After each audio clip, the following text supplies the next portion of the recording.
Sorry, I had a burp. Sorry. But hey, gamers, welcome to the Blue Gamer Bluecast morning show. I'm your host, Adam Blue, 30 plus year video game veteran in multiple ways, I guess. Let me take another sip. It's lemon. I put lemon in my water. It's pretty good. But yeah, it is October 2nd, 2024. We got some video game news to cover, some discussion, some things. And then as I go, I'm trying to be more active or more present in the nature of a talk, a discussion.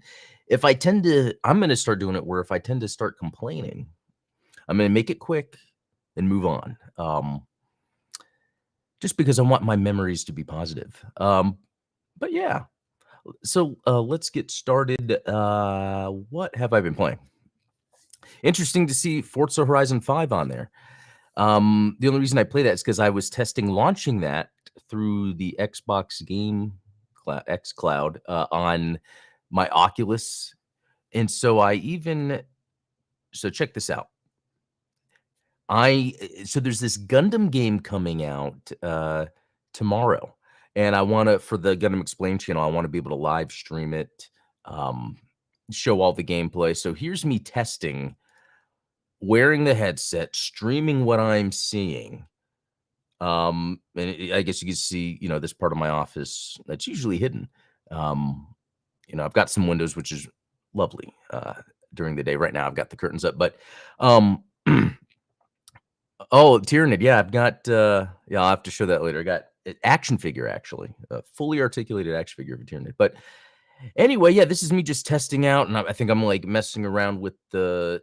Okay, so let me actually skip forward a little bit. Oh yeah, this is when I was going to launch the Game Cloud. It's cool to see this stuff all around. Yeah, me sitting down, and then it was telling me to hook up a controller. I was like, I don't feel like hooking up a controller right now.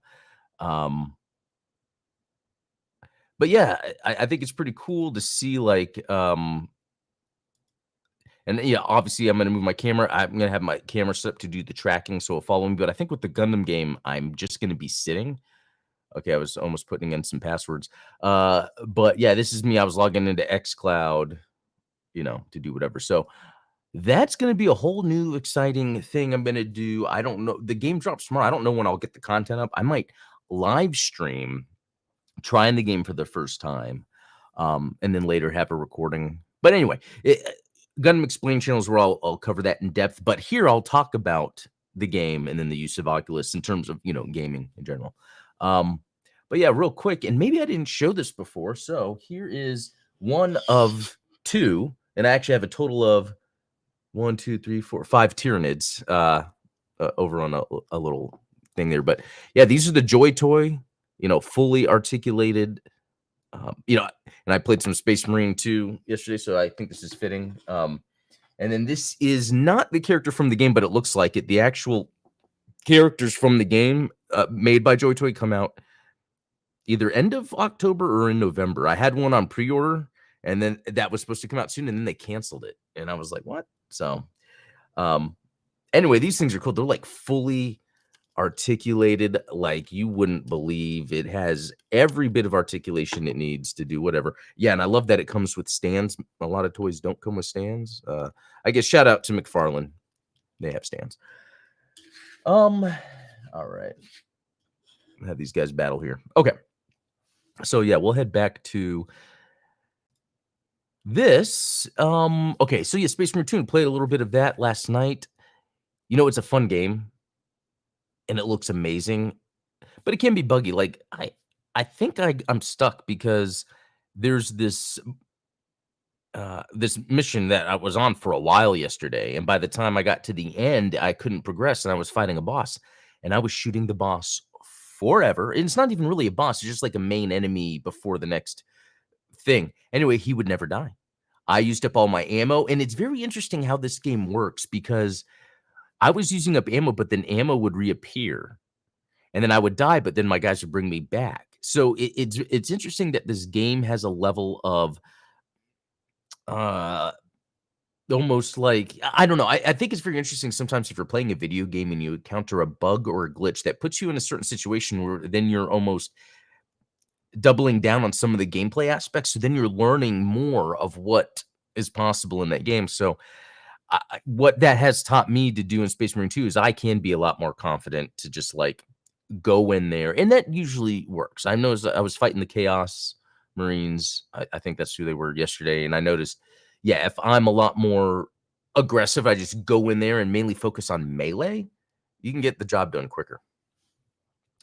All right, Castlevania Dominus Collection. Now, I talked yesterday that the day before I beat it on DS, or Dawn of Sorrow specifically. I then just went in to play Julius mode for a little bit because I never did it on the original Dawn of Sorrow. Now, it's pretty cool. I like those modes in the other games a lot, and this is pretty cool because you can level up, and I like that. So it gives incentive for me to explore every inch of the castle. Because, for instance, I think in Symphony of the Night, I don't think when Richter mode you actually level up, but I could be wrong, but I think it's that one. And then some games they do different things, but in this Julius mode, and then I went and talked to, oh my gosh, I forgot her name. Yoko Belnades. Yoko Belnades. You unlock her as a character. And then I don't know if this is true or it was a hack, but then I was watching a speed run of Julius mode, and then someone was Alucard. So maybe that was a hack, or maybe you actually do unlock Alucard in Julius mode. But what is really neat is the Julius mode had it where you could switch between Julius and Yoko. And what's cool about that is then the next game, Portrait of Ruin, that is the main gameplay element. And so that's pretty cool to see that that was the evolution of that. They're able to use these extra modes to test new gameplay mechanics that they could put into future games. And I'm a fan of these Metroidvanias where you can switch characters because it really changes up the gameplay, allows you to think a little more like a puzzle. Hey, Jam Killux, good to see you. And then the other thing I noticed was, yeah, I guess Aria of Sorrow did it for a bit, so I guess that's not true. Anyway, what I really want to do pretty soon is a ranking of the Castlevania games I've been playing recently, and also a review of the Dominus collection. I think what I should do is review at least the my top 5 game of the year games. And I think Dominus collection is in the top game of the year along with Outlaws. So yeah, and it's funny. There's so much to do in Outlaws, and I'm waiting for the November patch that's going to add the quality of life improvements. And I already think Outlaws is my game of the year along with the Dominus collection. In the Dominus collection, a lot of that has to do with, yeah, the gameplay is fun. Yeah, these are games that have been re-released, but the fact that Konami put so much care into that. So anyway, yeah, that's about it. So again, for this month, I am trading my playtime of Outlaws with playtime of Space Marine 2. So there'll be a lot more Space Marine 2 talk coming up. And then who knows, whatever other game is coming out this month. I don't think it's too much. I think between Sonic X Shadow and Black Ops, that's I might then, still be focusing mainly on Space Marine 2 and then jumping into the Dominus. And then you never know when it's the old school retro game that comes out of nowhere, like SVC Chaos, which is probably in my top 5 this year. That I can't believe how much fun I had with that. I was not expecting that. Okay. So let's move to some other things, and we'll make some of these quick news stories. Like Game Pass titles for October include Inscription and Sifu. Inscription's a game I'm not interested in, but Sifu, I am. It's supposed to be a very hard brawler where the game controls and mechanics are supposed to be reflective of doing like martial arts combat. So, yeah, I'm excited to play that. Oh, yeah, Black Ops 6. Yep, that's going to be there too. Okay. What did I have here? That might not be too interesting. Okay. The games industry is undergoing a generational change, says Epic CEO Tim Sweeney. A lot of games are released with high budgets and they're not selling. That's true. So, I mean, I don't know what else you could say. Let's see if he has anything else. One of the manifestations we're seeing right now is that a lot of games are released with high budgets. They're not selling nearly as well as expected, whereas other games are going incredibly strong. What we're seeing is a real trend where players are gravitating toward the really big games where they can play with more of their friends. I don't know. Let's see. The perceived value of game, he continued, grows in proportion to the number of your friends that you can connect to for everything from playing games together to chatting by voice, watching virtual concerts, or doing other kinds of cool virtual things online. So, um, I think I will say he's wrong because I think there's two things here. There are games that are made and they're developed quite differently for when they're massive multiplayer or multiplayer connected live service, bunch of people, the things he's talking about. But then there's so many games that do so good that are single player. Um, a game like Baldur's Gate, for instance, how big that was. There's a few others that came out this year that, and so I think what I'm trying to say is when the idea here is the video game publishers need to understand there's like a difference. Like you have to understand a return on investment. Just because it's a video game doesn't mean you need to expect video game return on like the same return you get from Fortnite's not going to be the same return that you get on SVC Chaos, even though SVC Chaos did well. It's proportional. But Tim Sweeney's the Epic CEO. Of course, he is going to say the future of gaming is what they're doing. So anyway, there's that. There's my take on that. Some bad news. Ryu Jinx, the Nintendo Switch emulator, has ceased development. The lead developer was pressured by Nintendo of America into shutting down the project. All downloads in the GitHub repositories have been removed. There's still other ways to emulate the Switch if you want to, so that's not gone, but it's sad that this stuff happens. In fact, I haven't uploaded anything yet, but I've made the Rumble account for Nintendo Watchdog. The idea here is to maybe I might just use AI voice because it's not really about my personality on here. I'm really just wanting a page of facts. Anytime Nintendo does something that I would consider anti-consumer, that it would then I would upload a video here about it just to educate people on what's going on, like in terms of this is what Nintendo's doing. How does it really affect them negatively? And if it does, like I would totally call out how the Tears of the Kingdom thing, the Patreon thing that happened, that was completely valid. But the other thing, like with Russ from Retro Game Core, I don't think I have that link up anymore, but I was talking about that the other day, or do I? Yeah, here we go. Where this guy already got 2 strikes from Nintendo, and he's just like, I'm never going to show Nintendo stuff again because this guy's just getting really popular. But a lot of times when he's showing off games, he's showing Nintendo games, but that does not mean anything illegal is happening. Just Nintendo's big enough to scare these people into doing that because this guy doesn't want a 3rd strike on his channel, even though he could fight Nintendo, but then he would need a lot of money. So you see how that's like very anti-consumer, like just video games. And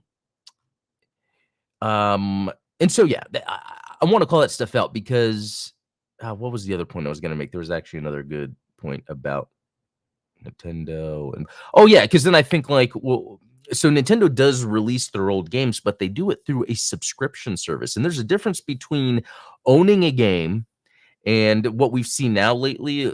Like they're trying to figure out with game ownership, like when you're purchasing a game digitally, the idea is that you're not really owning it. It's almost like you're renting it.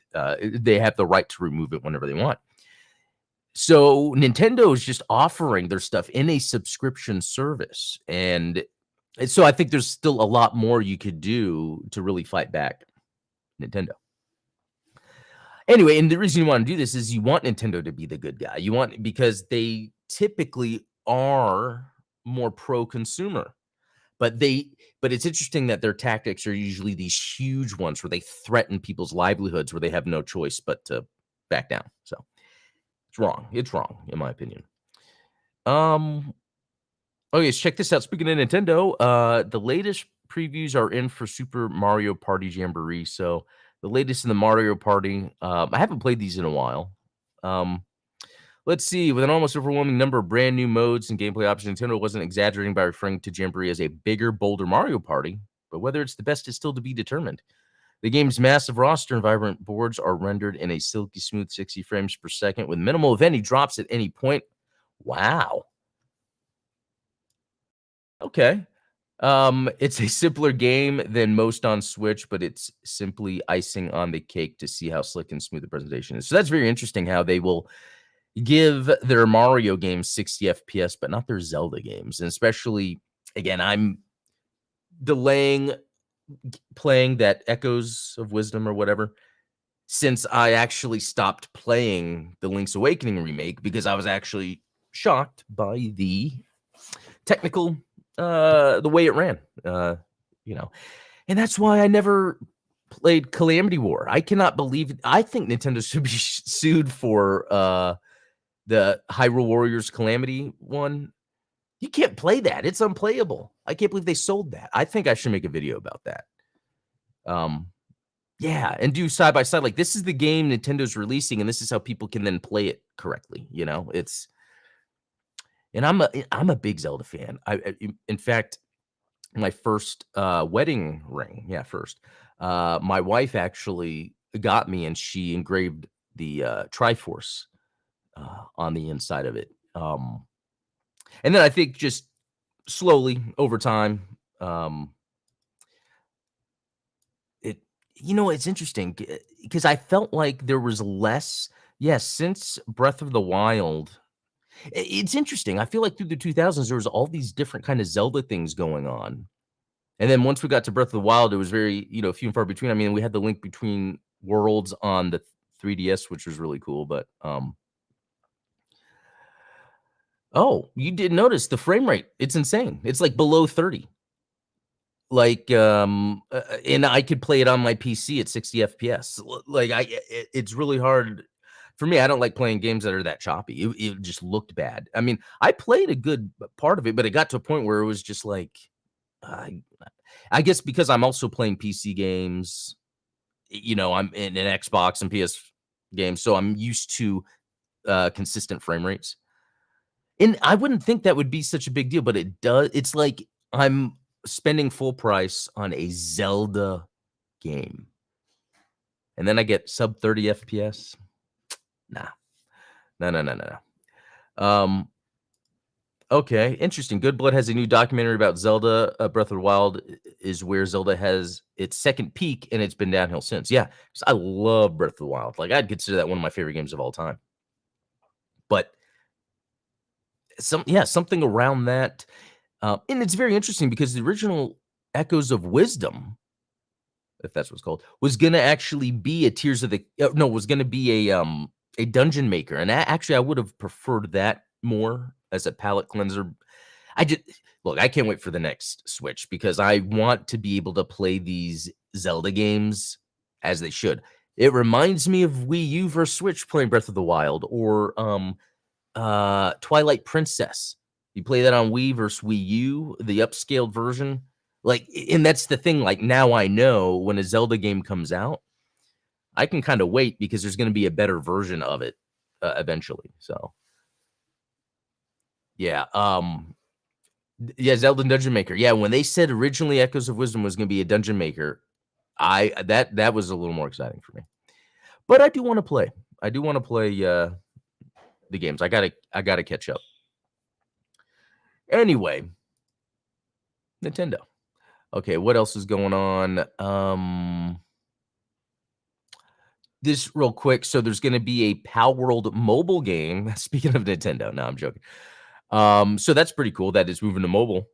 It's great that it's that big. I hope this again. I see this is my example when at the beginning of the show. It's like I don't want to dwell on the negative too much, but hopefully this is an example for Nintendo to hear what fans want from games. Because yeah, again, with the technical issues, the 3D Pokemon games were running horribly on the Switch to the point where that's where a lot of the negative talk came around about it, and Palworld kind of fixes that. What else? Oh, this is interesting. New info on Halo's Project Tatanka canceled. Key points: Project Tatanka, a battle royale mode that was in development for Halo Infinite, rebranded to Project Eckert in 2023 and canceled later that year. Tied into Joe Staten's campaign narrative, 343 held internal playtests for Tatanka on a weekly basis. Players started in a loading bay and dropped into the map in an ODST drop pods. That's cool. The map took place on fragments of the Zeta Halo ring. Each fragment had different biomes with man cannons to launch players to other fragments. That's cool. Many objectives rewarded players with power item, equipment, and partial shields, which is a Halo staple, so that's cool.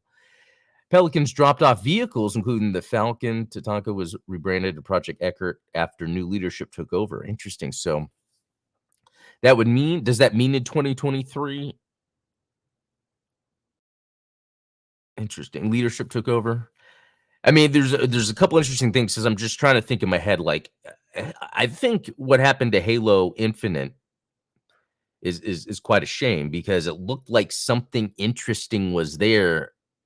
And I loved that single player campaign, but there was not much to it. And then the co-op didn't come out until later. By then I was done. Even the multiplayer was fun, but there just wasn't a lot to do. Pelicans dropped off Eagles. Okay, according to former developers, Tatanka Eckert was canceled sometime in 2023, so 343 could focus on the next Halo game. I think that's great. I hope they're really focusing on the next Halo game. They've got new leadership. Microsoft has that new initiative to help partners. I don't know how directly it relates to 343 because they're internal, but from what we understand, Microsoft was usually pretty hands-off with their internal studios. So hopefully this is kind of a way to bridge that gap because it's interesting. As disappointed as I was in Halo Infinite, it also did a lot of cool stuff, and it was a lot of fun. So I'm still holding out for the next game to be good. An interesting thing, I was just looking up, I guess a new Worms Armageddon Anniversary Edition dropped. I'd need to play that. That's pretty cool. But one thing that was pretty interesting, what's everyone's opinions on Anniversary Edition so far? Definitely needs a zoom option like more recent Worms games. Armageddon was made at a time when TVs were much smaller. Okay, so this is very interesting because I also got into a little debate, and I shouldn't have because I was wasting my time yesterday when someone was complaining that especially G.I. Joe, the new beat 'em ups, the characters look too small. And I was like, well, Shredder's Revenge, they're the same size. And I was like, I think what you're seeing is widescreen versus the standard 4:3 that we always saw in the past. And if you look at the X-Men arcade game that had the multiplayer widescreen, you could even see the size. But I think this is a bigger point. So here with a non beat 'em up, but it's a game where it more of the environment is more of what takes up the screen, and then there's these little guys, right? It's very interesting if you think of the evolution of how we've been playing games where a lot of times PC gaming is now and then you're in front of your monitor. Even when I was playing console games back in the day, we'd have like a 32-inch CRT or whatever, and I think that was considered big back then. And I would be in my video chair and I'd be up close to the TV. Not super close, but more because of the size being 32. It's not like nowadays where, there's a 65-inch and those things are like $200, at Target. So it's easier for people to have these larger TVs that they're going to be further away from. Now, that doesn't affect everything you watch. Movies, I don't think it affects as much, but if it's a video game, that's where I do think players can get completely different experiences in playing a video game of them sitting in front of their monitor, sitting on the couch away from the TV, or depending on how they have the TV set up and where they're sitting. And I have sort of moved back. I think the big, let's see, it was maybe 2003 when I got my first HD TV, but it was just a 32-inch. It was still 4:3. And that was kind of the start because I got my own place and I was setting up my living room, had the TV there, and it was an apartment, so it wasn't that, far away. But then, as the flat screens came out, and as I got bigger places to live in, and I think this is with everybody naturally, even thinking about my parents' house when my parents bought their HD TV, they had a bigger house, the couch further away from the TV, that started changing. And then I even remember games that would come out. I even think it was for the original Dead Rising where they'd have to patch the text because the text was too small. Because again, I think a lot of times when game developers are making games, they're not sitting on their couch making the game on the TV. They're probably sitting at a desk with the monitor in front of them. Anyway, I think that's just very interesting. Not that there's anything right or wrong, or just more of that's kind of a way to think about how players are playing games, how readable or how visible the things are on screen. I tend to lend lean lean toward, being closer to your monitor, not like anything unhealthy, uh, but in terms of not being far away from a 65-inch TV and, like, being closer to a 32. I think right now I have this is either a 27 or 32 monitor, and I'm using it because it's VRR, HDR, 144 hertz. I wanna get all those features. Um, yeah, and on an HDTV far away, you don't see. It's very interesting. And Autonomous saying, I feel like worms zooming in does more harm than good, knowing where worms are gonna fly, a big part of the gameplay. Um, yeah, yeah, that's true. But I think they just mean in terms of just seeing things clearly, because I do think there's a difference between people playing on a 65-inch TV sitting on their couch, and a difference between me sitting at my computer and there's a monitor right in front of me. Like, I think that's even first-person shooters. There would be, I would think that would add a millisecond delay to even a human response time, depending on the distance between what you're seeing and what you're controlling, right? That's interesting. And just think about sound. Like, when something far away, you hear it later. Not that that's the same exactly. It would be like a millisecond off. But anyway, I find that very interesting. Let's see. Let me go to the next thing. Okay, and this is something that Ultronomist would know about. So Dead by Daylight is doing even more Castlevania stuff from Dama's collection. So they have like clothes for Soma Cruz, um, Shinoa from Order of Ecclesia, and I think like this says Trevor Belmont. So I don't know if it means like it's a Trevor Belmont character, and then it's their clothing. I haven't played Dead by Daylight. The only reason I haven't, even though I keep wanting to, is because I don't think the actual gameplay itself is the the draw. Even though I would be playing a game because of the gameplay. This I see Castlevania stuff is like, oh, like V Rising. They had the Castlevania stuff, which I think I barely, yeah, I did some of the Castlevania stuff in that. I need to get back to that game. Wow. Anyway, that game ended up being so much cooler than I thought. Yeah, I need to get back to V Rising. I need to write that down. Because I did come across Simon Belmont once, and he completely obliterated me. But now I'm much higher level. Okay. Okay, Atronimus is saying, yeah, this is the Castlevania Battle Pass. Soma is a legendary skin for Trevor, so he should have his own voice lines on top of his name and picture being displayed as Soma. Yeah, I need to this is actually the best jam-packed pass in all of, wow. So, see, Konami is now the good guy. We didn't expect this. That wasn't in the card for 2024. That's okay. A couple other things. This was shown at TGS. This is something I'm super excited about. I haven't watched it through yet, but this is called Blackfinger Jet. This is actually developed by Metal Slug vets. So you'd expect amazing pixel art if that's what they're going for. And it's actually video of the TV there at TGS. So let's move forward. So yeah, wow, looks like a blend of pixel art and 3D, which is welcome. I like this idea. I don't always think that works when you clash two different graphical types, but how it works is being consistent about it. Like, it looks like all characters and maybe items are pixel, and then everything else is CG. Yeah, because it's made by the same people, the same team. Because now, like that new Metal Slug, even though I really like it, made by completely different people.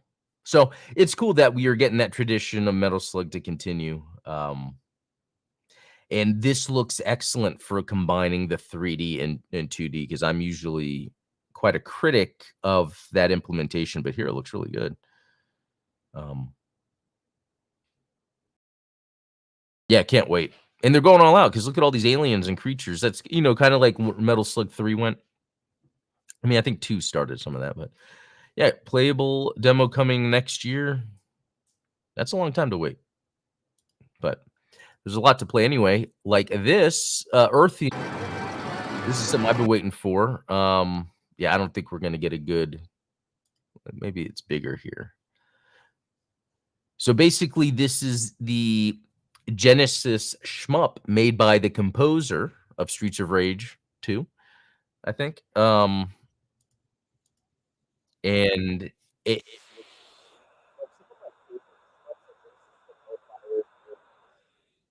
I don't know how you pronounce that. Thunder Force. And this is in line with that type because I'm more into the horizontal shmups. So it's really cool that something like this is coming out. I mean, this is an Atom game 100%, especially knowing that the developer or designer, I don't know if he actually does the developing designing, I should look that up, is the composer. Because music to me is very pivotal when it comes to video games. So I mean, that's awesome. Was there anything else? No, that might be it. Yeah, we hit time. Let's see, real quick. I'll just look if there's interesting news. Not that I play Valorant, but it's moving to Unreal Engine 5, so that's cool. It's cool to see these when a popular game is upgrading their engine. That's always fun. Breathes new life in a game. I think that's a really cool idea to do for games that are live service.